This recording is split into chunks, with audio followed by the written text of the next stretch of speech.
Masungit ang panahon sa Mauban, Quezon. Nang magsimula ang aming paglalakbay,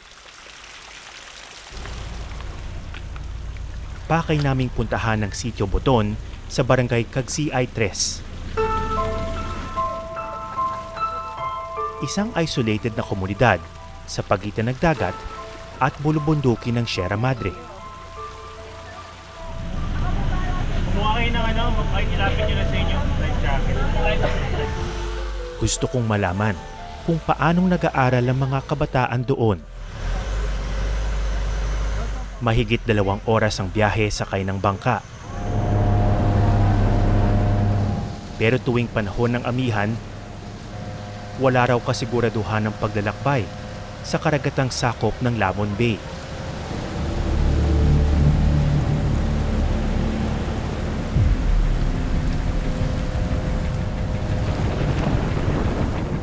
Kalahating oras pa lang ang aming paglalayag nang lalo pang lumakas ang hangin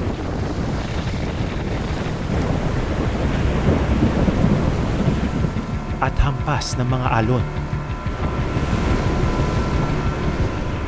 Oh my God. What is happening? Grabe.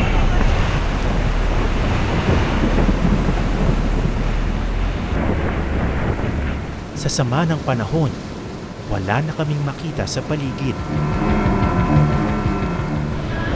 Medyo inabutan kami ng napakalakas na ulan dito sa Laon. Ako po pinakadelikado na panahon sa inyo. Let's go!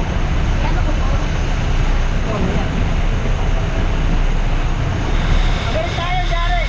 Hindi tayo na! Kaya, never balik! Okay. Pasangarin! Kaya nga. Wala na kanya!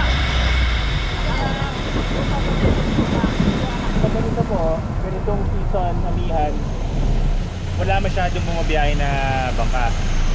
O, wala talaga. Malakasan ko na loob. Oo, pag talagang kailangan. Oo. So ano po naisip nyo na ngayon naming naisip bumiyahe? Malakas sira loading. Para hindi masyadong manaig ang kaba, idinaan na lang ng grupo sa biro ang aming nararanasan.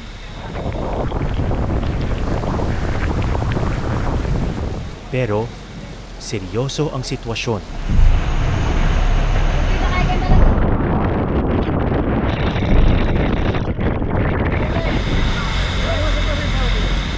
Para sa aming kaligtasan, hindi na muna namin itinuloy ang paglalakbay. Medyo kumakalma na ng konti ang panahon pero hindi pa rin ganun kaganda. Talagang nag-decide muna kami na bumalik dun sa Pantalan dahil masyadong delikado. Subukan na lang natin bumiyahe ng ibang araw.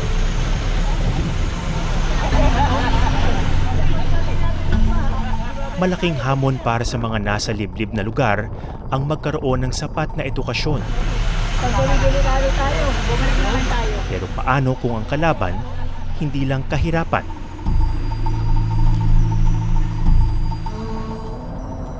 Kundi ang bagsik din ng kalikasan.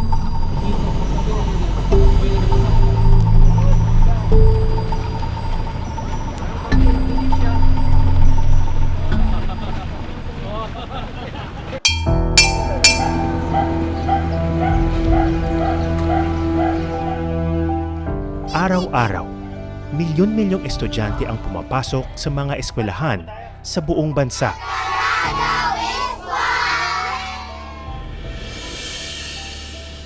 Hindi alintana ang mga pagsubok. Susuungin ng dagat. Tatawirin ang mga ilog.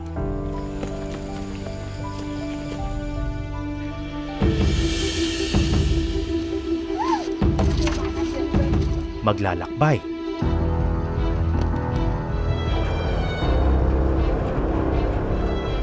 Maging sa himpapawid. Para lang matuto.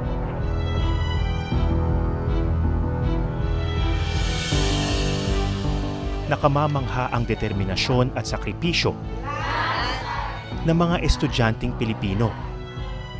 Pero bakit nahuhuli pa rin sila kumpara sa ibang mga kabataan sa mundo? Ay, sulatan mo daw! Sumisibol ang pag-asa dahil sa mga bata na ang tumutulong sa mga kapwa kabataan. Malayo kaya ang maaabot nito?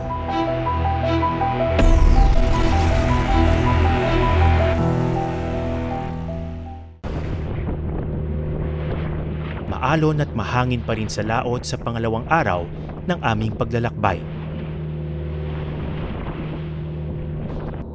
Pero mabuti na lang, sumikat na ang araw.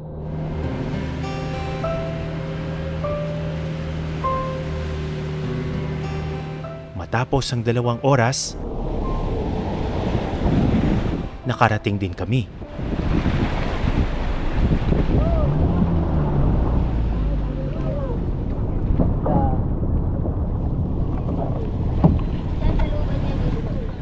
So we made it. Ang galing nung kapitan namin. Kahit na ganun kaalon yung dagat, nakarating tayo dito ng ligtas. Pero kung mapapansin nyo, talagang very isolated yung lugar.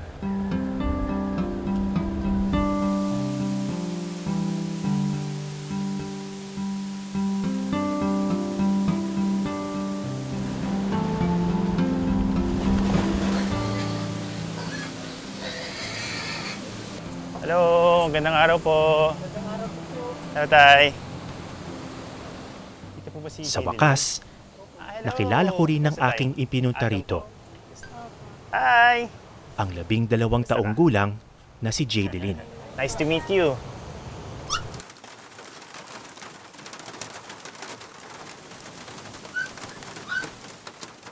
Pangkaraniwang bata lang si Jadeline. Pero malaki ang kanyang papel sa kanilang komunidad. Inla, ang sabi ko hindi na yung T. Kapag walang klase, siya kasi ang nagsisilbing tutor ng mga bata sa sityo. Doon may lagay yung tangkay. Tabi! Tabi! Dito sa likod ng... Hello. Kumusta ang lesson? Ato po yan! At ang kanilang maliit na bahay, ang kanilang silid-aralan. Bakit ikaw yung naglalagay ng numero? Hindi po sila marunong. Tapos Oo. Spelling sa Filipino ang lesson ni Jadeline ngayong araw. Pangkabuhayan.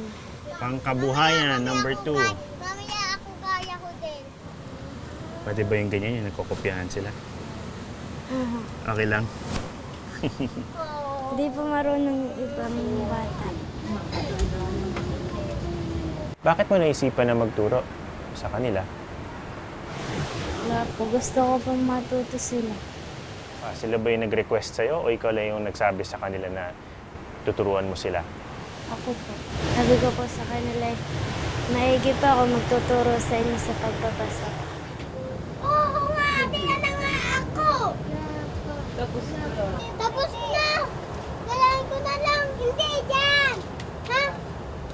Makulit ba yung mga estudyante mo? Oo po. Sinong pinakamakulit sa mga estudyante? Sino? Ito po ang apat. Sino itong 4?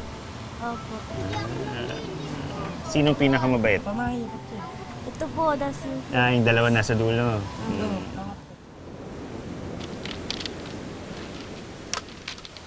Ang kahirapan may malaking epekto sa pag-aaral ng mga bata. Isa sa mga tinuturuan ni Jadeline ang kapitbahay niyang si Rodel, 13 taong gulang. Siya ang pinakamatanda sa klase.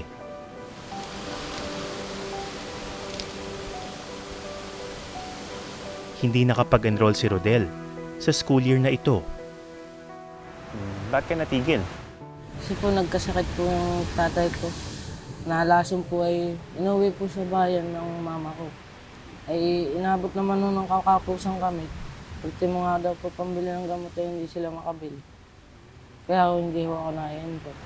Anong dumaan sa isip mo nung sinabi ng magulang mo na hindi ka muna mag-enroll? Para din lang po ako nalungkot dahil lilipas po ang 1 taon na hindi po ako nakapasok sa school. Bakit ba gusto mong pumasok sa school? Para ho matuto po ako at tulungan ako sila pagdating ng araw. Ay, nakatira. Kahit hindi enrolled ngayong taon, sinisikap pa ring ituloy ni Rodel ang kanyang pag-aaral. Ito yung mga libro mo. Patingin nga. Elementary Mathematics, Grade 1. English Expressways. Grade 1 din. Matapat na Pilipino. Pang grade 1 din to ah. Itong mga libro mong to, saan to galing? Yung pong nag-aaral pa po ako ng elementary. Ito English. Dito ka medyo hirap sa English. Babasahin nga natin. English. Pang grade 1. It is a New. new day. Okay, anong sabihin nun? Pasok daw po sila yata na ngayong araw na ito. Malapit na, parang bagong araw. It's a new day. It is a new day. Bagong araw ngayon. Mahirap talaga English, no? Mahirap pag English kapag di ka kasi nagpa-practice. Kapag wala kang kausap sa English, madali mo makakalimutan, no? So, itong mga libro mo, sobrang mahalaga sa iyo nito. Opo. Pinakaiingatan. Paano pag malakas ang ulan, sa muli nalagay? Binabalot po namin ng mama ko sa plastic at itinatabi po namin ng araw.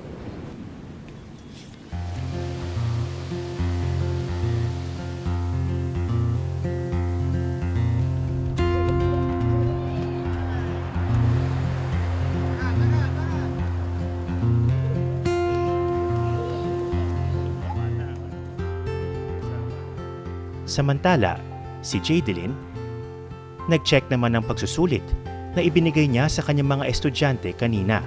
Yung score nila, tumataas ba? Tumataas po. Yung pong mga yun, may tama rin po kahit isa. Ang ama ni Jadeline na si Jose, tribal leader din ng komunidad. Kamusta po ang buhay dito sa inyo? Dito po ay talaga pong kami may nakakaranas kami ng talagang ika nga sabi ng mga katutubay, kagat bagang. Na talagang sa kahirapan po ay talagang kumakapit sa patalim. Minsan po, dalawang kahig na kami, hindi pa rin makatuka. Palibasa po't nakakaintindi mga anak ko. Hindi rin nila pinapansin ng aming kahirapan. Tuloy-tuloy din ang kanilang pag-aaral. Number 8. Metal. Mukhang laro-laro lang. Pero para kay Jadeline, seryosong gawain ang kanyang pagtututor. Nakakapagod din daw ang gawaing ito. Pwede ka namang tumigil sabihin mo, pagod na ako, ayaw ka na magturo. Hindi ko po magawa. Pag ako po'y tumigil sa pagtuturo ay ako po'y nalulungkot.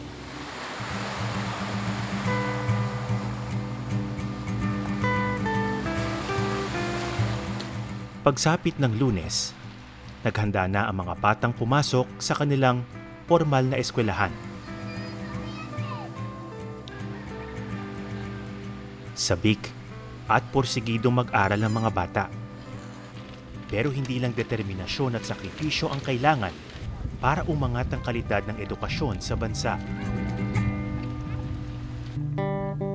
Sa pinakahuling datos ng Program for International Students Assessment o PISA, sa 81 bansa na sinuri, pang-anim sa pinakahuli ang Pilipinas pagdating sa math at reading. At pangatlo naman sa pinakahuli pagdating sa science. Nayayamot. Samantala, sa pag-aaral ng World Bank, tinatayang 9 sa bawat 10 kabataang Pilipinong edad 10 ang hirap magbasa at umintindi ng babasahing angkop sa edad nila. Learning poverty ang tawag dito.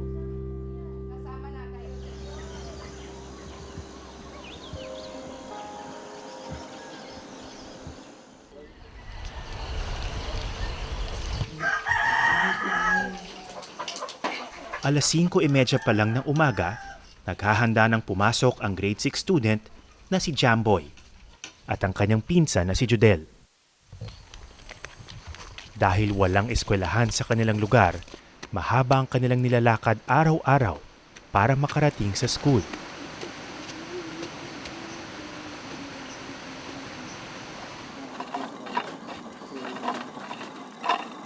Pero minsan, may ginagamit silang shortcut. Ang tramline ng barangay. Para lang sana ito sa mga gamit at produktong pang-agrikultura. Pero sinasakyan din ito ng ibang residente para bumilis ang biyahe patawid ng mga bundok. Kasama na sina Jamboy at Jodel.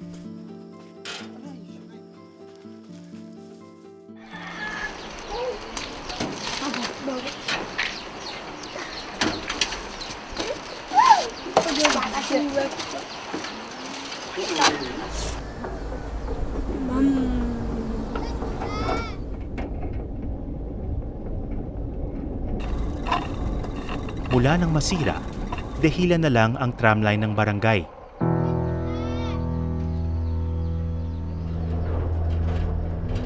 May taas itong halos 100 at 40 talampakan. Wala na itong pinto. At dahil hindi naman talaga para sa tao, wala ring upuan o harness para sa mga sumasakay rito.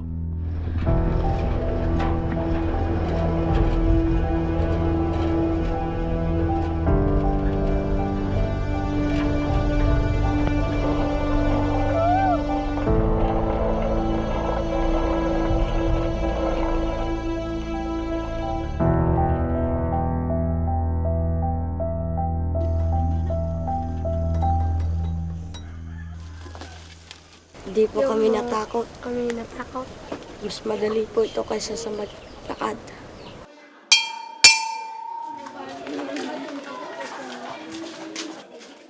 Maliit lang ang student population ng Patilong Elementary School. Iisang section lang ang grade 6 na binubuo ng 32 mag-aaral. Nag-enjoy ka ba sa klase? Opo, Anong paborito mong subject? math po. Bakit math? Mas madali po kasi yun eh. Kumpara sa? Science. Kapag nagbabasa ka ba ng libro, Jamboy, naiintindihan mo ba yung nakasulat? Konti lang po.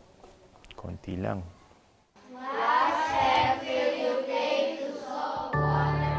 Batid ng kanilang teacher na hirapang marami sa kanyang mag-aaral sa wikang Ingles. Kaya kailangan niyang isalin ng mga leksyon sa lokal na lengguwahe para maintindihan ng mga estudyante. When they read po ba, they can read but they don't understand what they're reading. Yes. Ganun po yung nangyayari. So they can speak the words Yes. pero hindi nila nagigets yung Opo. meaning. Yung meaning, opo. Okay, what's the use of reading and reading kung hindi nila naintindihan? And then you keep on speaking in English and Filipino and they didn't understand. Kaya we translate in our own dialect po. Joy in learning English. Binasa namin ni Jamboy ang kanilang English lesson. O sige nga, basahin mga natin. Are you You in the habit of throwing trash trash anywhere such that during the rainy rainy season. season Marunong ka pala magbasa ng English. Medyo may mga words ka lang na hindi pa masyadong alam. Pero naintindihan mo ba yung binasa natin? hindi po. Hindi. Ano yung sabihin ng throwing trash? Hindi mo alam yung throwing trash. Yan. Fidgety Hipon did all kinds of jumps and sprints. Ano yung jumps and sprints? Tumakbo at tumalon. Ayun! Good job! What is the function of the stem in that Kung tutuusin, dapat magaling nang magbasa ang mga bata pagdating ng grade 6. Pero hirap pa rin daw ang marami sa kanila. and when they were and binasa too. Are you worried? Nag-aalala po ba kayo? Talagang nakaka-worried yun. Paano po sila makakope up sa lesson namin kung ganun sila. When they go to high school, nagdra-drop po sila.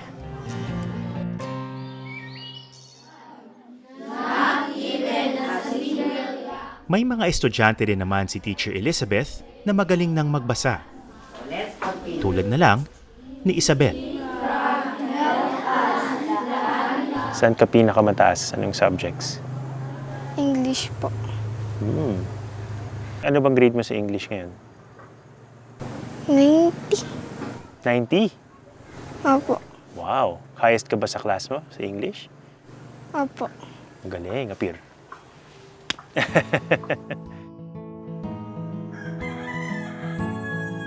Pero meron palang secret weapon si Isabel.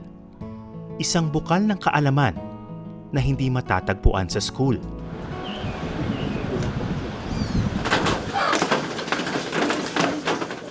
Ang kanyang lola. Saan mo natutunan yung English mo? Bakit mas magaling ka sa classmates mo? Sa lola ko po. Close ba kayo ni Lola? Opo. Ote, siyang kititang uyan Inusututuan na ibabagay na stories. Uya. Ang 79 na taong gulang na si Lola Ginamay natuto raw mag-Ingles mula sa mga misyonaryong dumarayo sa kanilang lugar noong bata pa sila. Napalaban tuloy ako sa Inglisan. So you're very close with Isabel? Yeah, because he is the one he loves me very much. Really? He is very much happy while I'm teaching her to read and write. I heard that she does very well in school. Oo. Is that right? Yeah. He's obedience and honest. Sabi ni Lola Ginamay, nag-aalala rin siya para sa mga ibang kabataan sa kanilang komunidad. Ang iba kasi, hindi na pumapasok sa school, lalo kung hindi na makasunod sa mga leksyon. Why do you think young people here in your community should go to school? Because they know our life is more harder than before. So they have to go to school. Pero ang problema sa pagbabasa at pag-a-absent, hindi nangangahulugang kulang sa talino ang mga kabataang Pilipino. Kahit hirap sa English, si Jamboy, isa naman daw sa pinakamagaling sa math sa kanyang klase. Mahigpit nga raw niyang katunggali si Isabel dito. Kwento mo nga sa akin si Jemboy, ano naman niya? I-describe him to me. Ang kulit. Maingay. Pero magaling din ba? Opo. Saan siya magaling? Sa mat po. Friends pa kayo ni Isa? Opo. Pero minsan po magkalaban. Talaga? Opo. Saan kayo magkalaban? Matkin po. Papagalingan kayo? Opo. Paano kayo naglalaban sa mat? Pustahan po. Anong pustahan? Pataasan ng grade? Opo. Anong pinupusta ninyo? Ballpen po. Ballpen? Opo. Sino nananalo? Ako po. Moose! Minsan ako, minsan siya. Pero kailangan ng kalinga at suporta upang malinang ang galing ng mga kabataan. Paglilinaw ng kapitan ng barangay, bawal naman talaga ang pagsakay ng mga tao sa tramline dahil peligroso ito. Hindi talaga kami payag doon sa sasakay ang tao kasi ang advice sa amin ng DA bago ibigay itong project, hindi talaga pwedeng tao. Hindi naman namin mabantayan bawat oras. Isang solusyon daw ang pinag-aaralan ngayon ng barangay para hindi na matuksong sumakay sa tram ang mga bata. Ang nakikita ko na maganda na project na maitatayo doon yung multi-grade school nila, yung building nila para hindi na sila tatawid pa ng ilog, doon na lang talaga mag-aaral.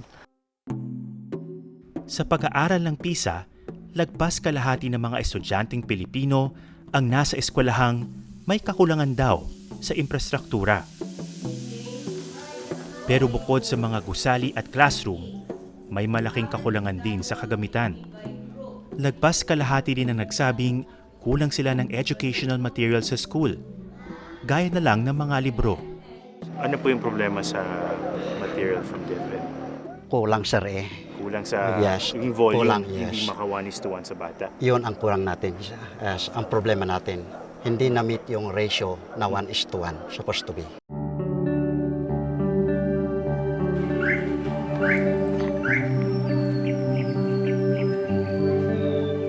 Sa Pangasinan, nakilala namin ng ilang estudyante na itinatawid ang isa't isa sa ngalan ng diploma.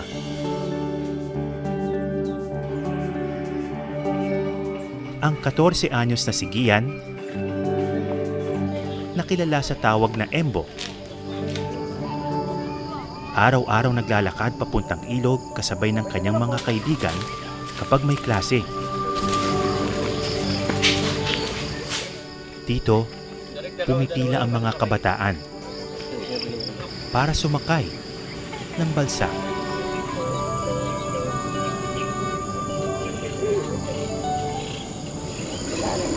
Shortcut ito ng mga bata. May tulay raw 2 kilometro mula rito.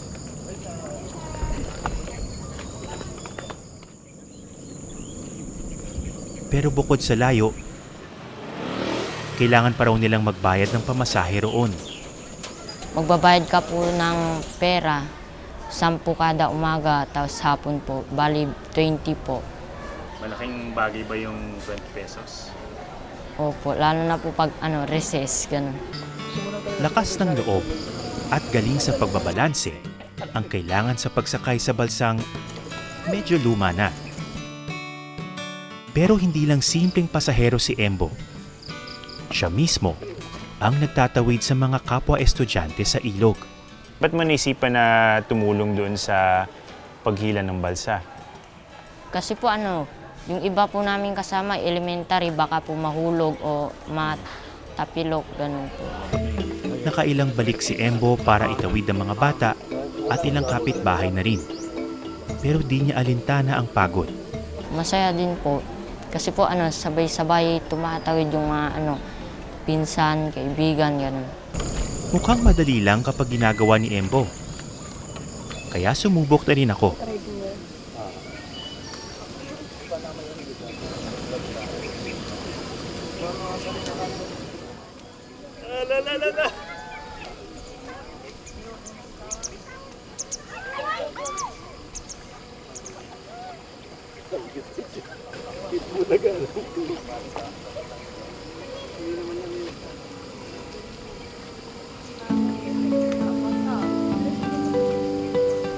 Buti na lang, hindi ako napahiya sa harap ng mga bata.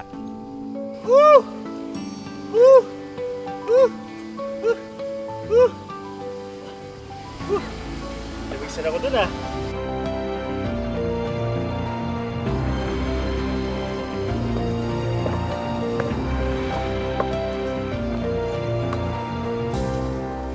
Mula sa kabilang bahagi ng ilog, 10 minuto na lang ang lakad papunta sa school.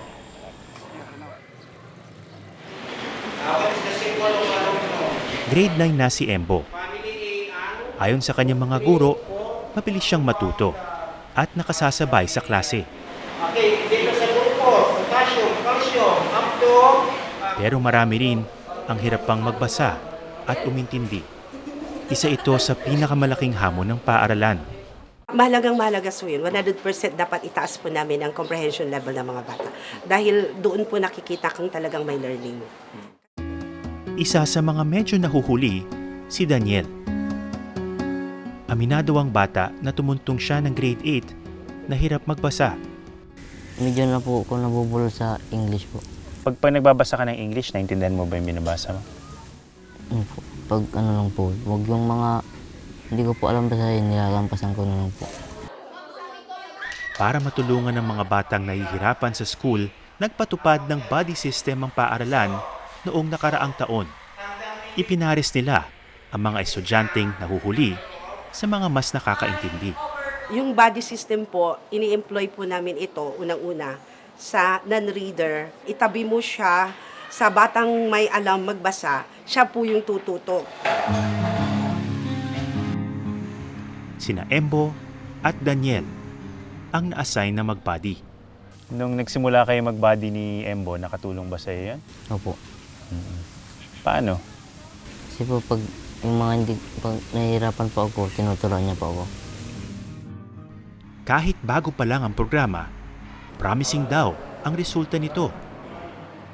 Kapag na-develop na rin po kasi yung reading ability ng bata, nagkakaroon siya ng confidence, pwede na po siyang makisalamuha, pwede na rin po siyang sumagot sa mga activities in school. Sa Ifugao, isang pagkilala o recognition ng inihanda ng principal at mga guro para sa mga natatanging mag-aaral. I would like to congratulate in advance the AYU and an exert effort.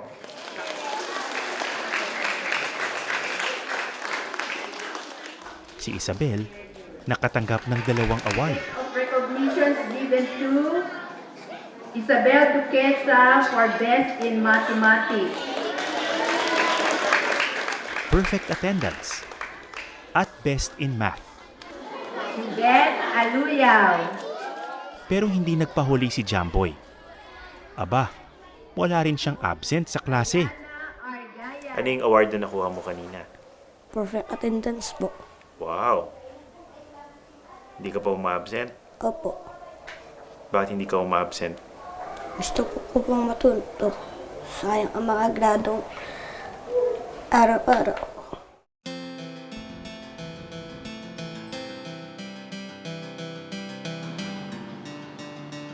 Pero hindi naman ipinagdadamot ni Isabel ang kanyang kaalaman. Kapag walang pasok, pinupuntahan niya ang iba niyang mga kaklase para magsilbi ring tutor sa kanila. Isa na rito ang kanyang karibal sa math, si Jamboy. Halika na.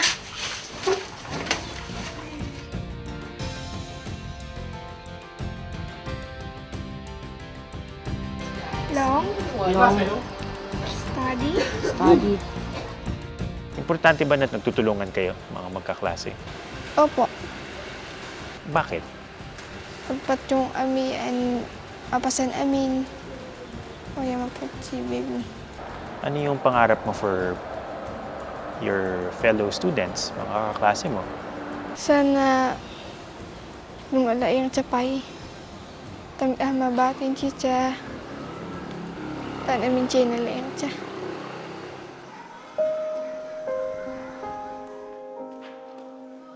May temang lumilitaw sa pag-iikot namin sa iba't ibang eskwelahan sa bansa. Mga batang tumutulong sa kapwa nila musmos. Sa gitna ng mga pagsubok na kinahaharap sa edukasyon.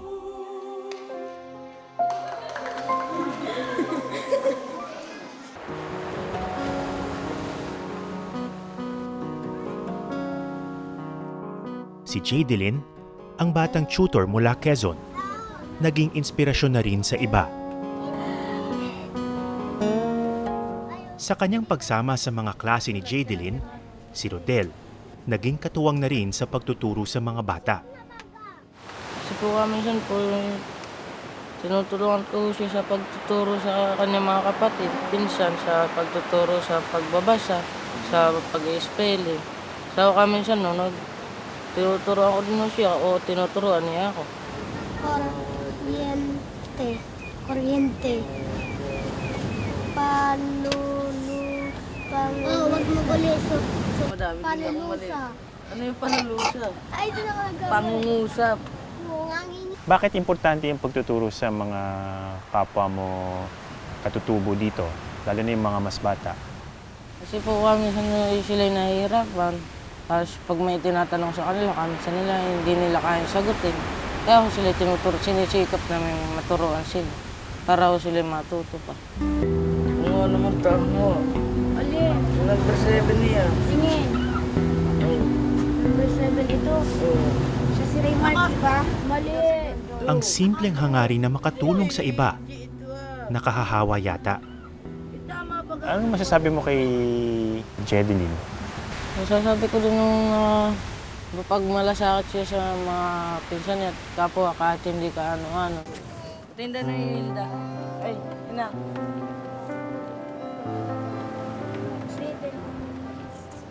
Alam mo ba na idol ka niya? Nakwento ba niya sa'yo yun? Hindi. Sabi niya, ikaw raw ang idol niya dahil magaling ka raw magturo. Alam mo ba yun? At parang nagulat ka.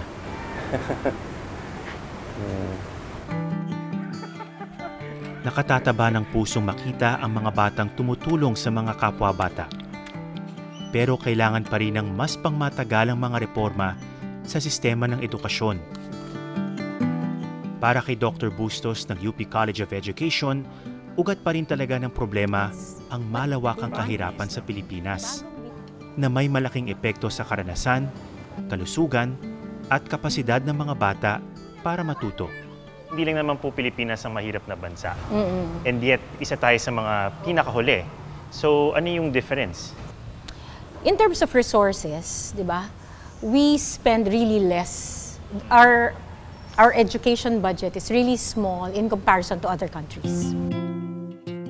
Bagamat Department of Education ang isa sa may pinakamataas na budget para sa 2023, 9 na beses na mas mababa ang ginagastos ng Pilipinas kada estudyante para sa edukasyon kumpara sa average spending ng ibang mga bansa. Kailangan nating gumastos. Una, magkaroon lang talaga ng bawat isang bata ng textbook. Parang pag iniisip ko nga, umaasa tayo na makakapagbasa yung mga bata, pero walang libro. So anong mirakulo ang hinihintay natin? Ang DepEd tanggap daw na may malaking hamong kinaharap ang ahensya. Why are we falling behind that much compared to our neighbors? May mga pagkakataon siguro na yung ating pondo hindi natin inilalaan sa mga critical areas. Although nakakakuha tayo ng pinakamalaking cut sa ating budget, much of it goes to our salaries for our employees kasi we are more than 1 million in the Department of Education. At syempre, yung ating natitirang pondo dyan, paghahati-hatian yan ng mga critical na components or tinatawag nating PPAs or programs, projects, and activities that would address in a systemic manner yung ating issues sa education. Para tugunan ng mga kahinaan sa kasalukuyang K-12 program, inilunsad ng DepEd ang tinatawag na matatag curriculum. Umaasa silang magiging mitya ito ng unti-unting paghusay ng mga estudyanteng Pilipino. Some people say crisis time na ito in terms of our education system. Would you agree? Well, yes, we would say that there is crisis, no? It worries us and it also prompted us and necessitated the revision of our curriculum, including the implementation of the senior high school. And yan yung direction na tinitignan natin ngayon. Marami talagang efforts na ginagawa para nga mapaunlad ang pagbabasa. Pero, sana hindi lang siya yung ningas kugon. Kasi ang isa rin sa dahilan kaya hindi ma-sustain, sa bawat pagpalit ng administrasyon, may bagong direksyon. Kaya apektado ng politika ang edukasyon, sobra. Kahit sinasabing libre ang basic education sa bansa, malinaw na hindi ito sapat para matuto ang mga bata. Hindi din pwedeng umasa sa determinasyon ng mga estudyante na makatapos o sa dedikasyon ng mga guro. Sa huli, tanging ang mas malawak na suporta at pamumuhunan sa sektor ng edukasyon ang susi sa pagangat nito.